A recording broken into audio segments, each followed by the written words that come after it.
Good evening guys. First video natin sa vlog. Bali, pupokus muna tayo sa hilig ko. Sa motor. Hindi naman ako mekaniko. Wala lang, hilig ko lang yung motor. Mayag din ako mag-restore. Yung restore na budget meal lang.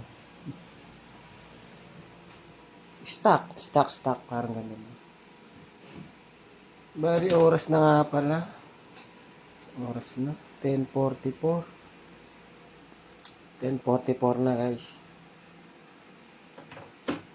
Matulog kasi ako eh. Medyo sumaya yung pakiramdam ko. First video nga pala natin to.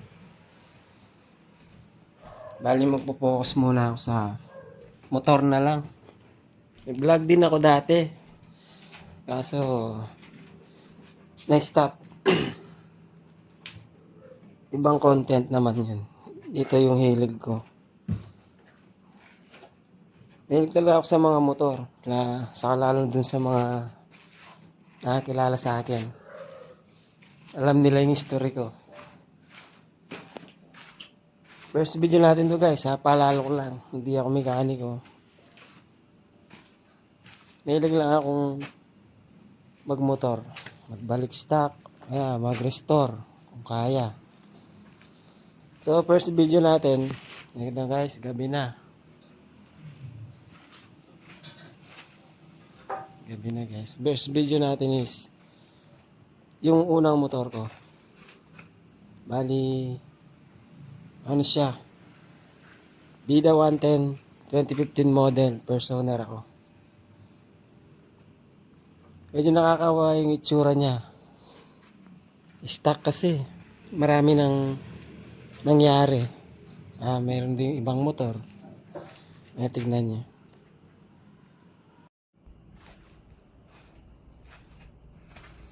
Ito nga pala siya guys. Oh.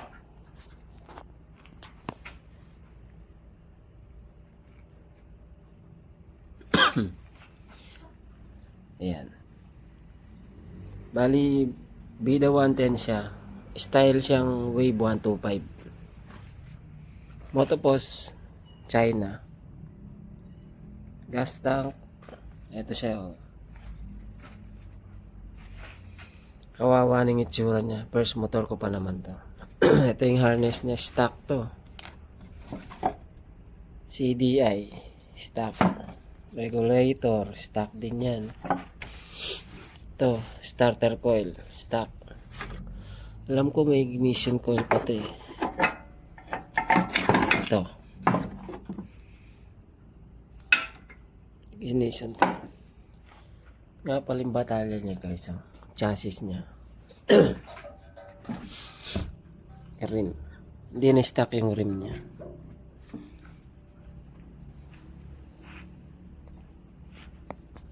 Kesa sa mag-vlog ako ng ibang content, hindi naman ako masyadong sanay. Ito medyo sanay ako.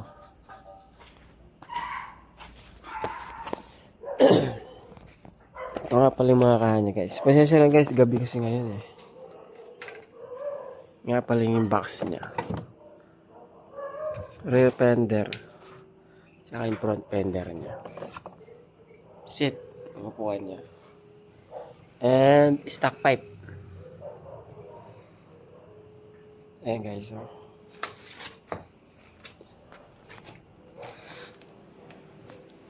Stock hub.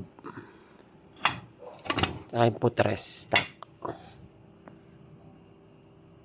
Yung dati niyang front shock.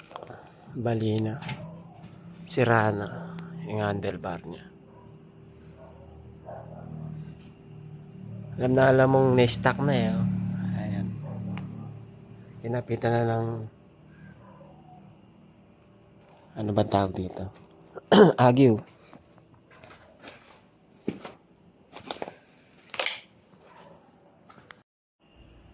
Ito guys yung ano niya.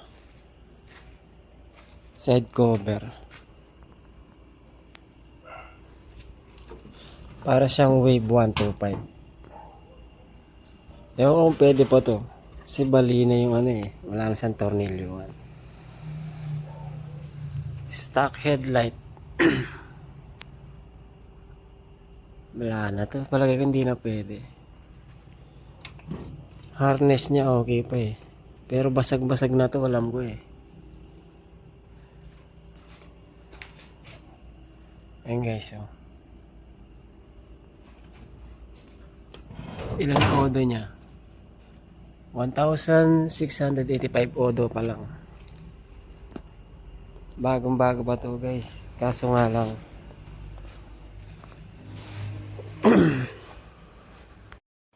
So, yun na nga guys. Bali,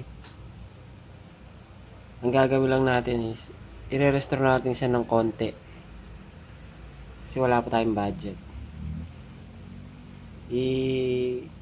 I-restore lang natin siya para gumana. Kasi sayang din eh. Bali, first motor namin yun.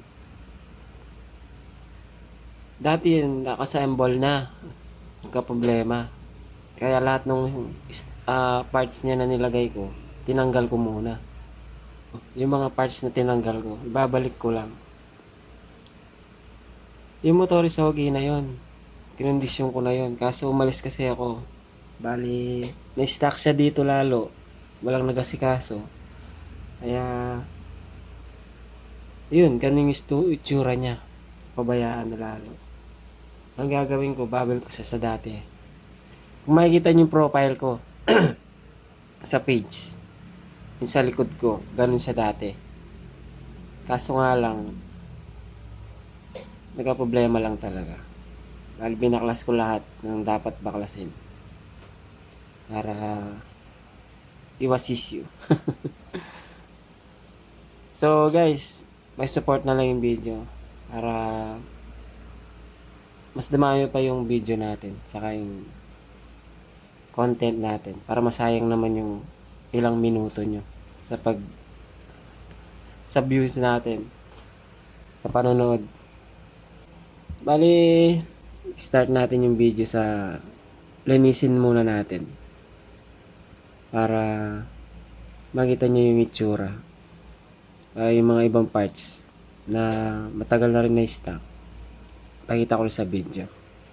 Para malagay natin. So, dito na lang guys. Abangan nyo lang next video natin. Try natin mag-vlog sa hilig natin sa motor.